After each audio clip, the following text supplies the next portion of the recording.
Everyone wants to be successful, and while success may look different from each of us, one thing is for sure: success is not built on big dreams. It is built on discipline, determination, and the right mindset. People can argue about which key matters most, but the foundation never changes: discipline. And discipline takes shape through habit. The problem is, building the right habit is where most people fall. That's why some reach their goals and others never do. But habit itself has a building block. And this is where voices across time and industries agree.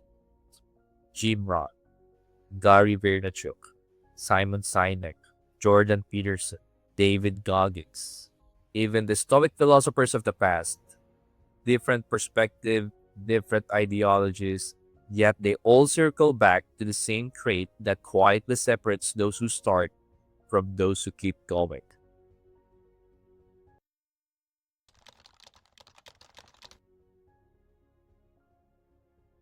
My second favorite word.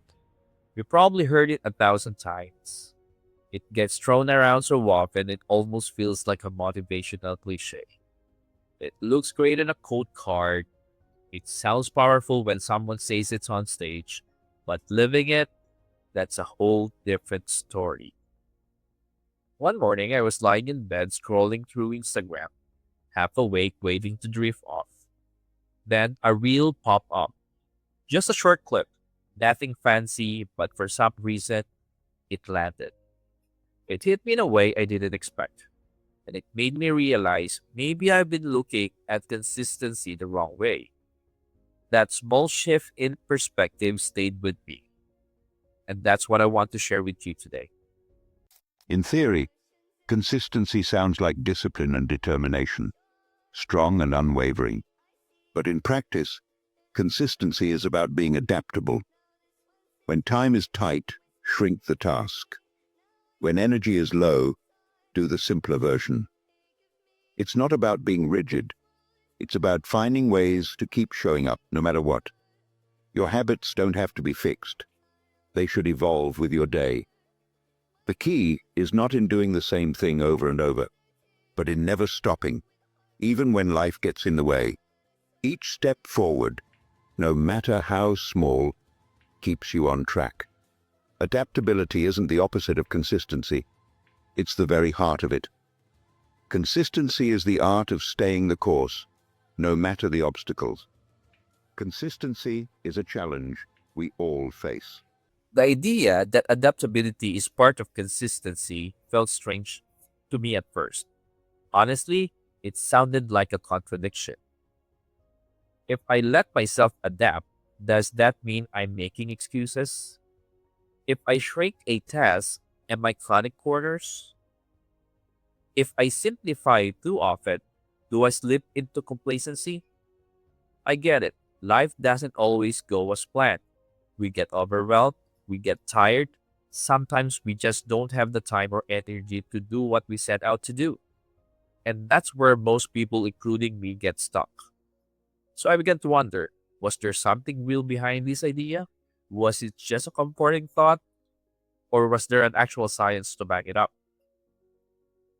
A study published in the Journal of Contextual Behavioral Science, led by Daniel Waldick and his team, titled Adaptability and Psychological Flexibility: Overlapping Construct. The study called it psychological flexibility, the ability to adapt in order to stay consistent. Research shows it improves well being, lowers stress, and gives you back a sense of control when life feels unpredictable.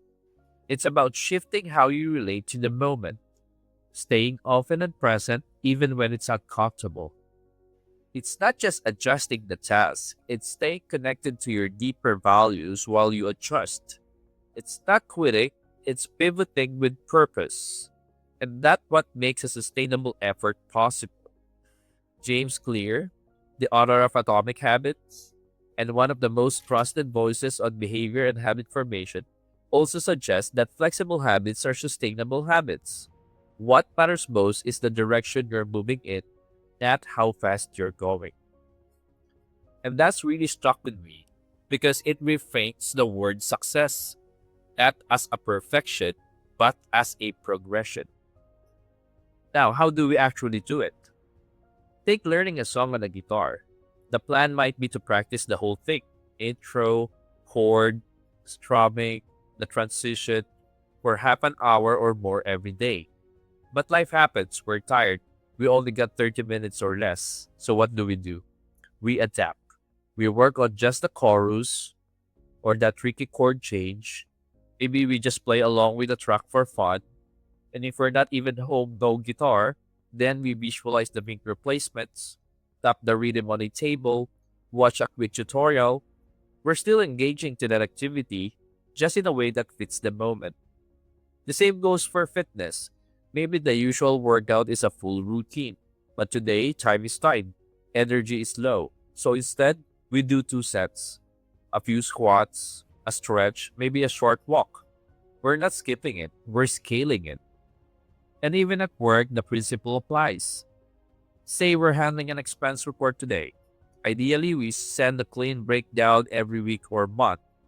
But if there's a delay or our head's just not on it, we can still do a partial update.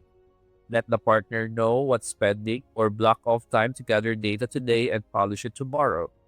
It's not about perfection, it's about progress. And that's how a strong reputation is built for our partners. Reputation grows from trust, and trust is the result of showing up consistently, even when the conditions aren't ideal. The takeaway is this: consistency isn't about force, it's about sustainability. Effort matters, and we build habits by showing up with the best we can over and over. Repetition matters. That's how habits are formed. But if we only shows up when the conditions are perfect, we'll never show up enough to make it stick. So we aim for both: rhythm and growth, ambition and grace, progress even when it's scaled down. Because the version of you that shows up again and again, even when the results are quiet, is the version that transforms, the version that grows, the version that lasts, and in the end, the version that succeeds.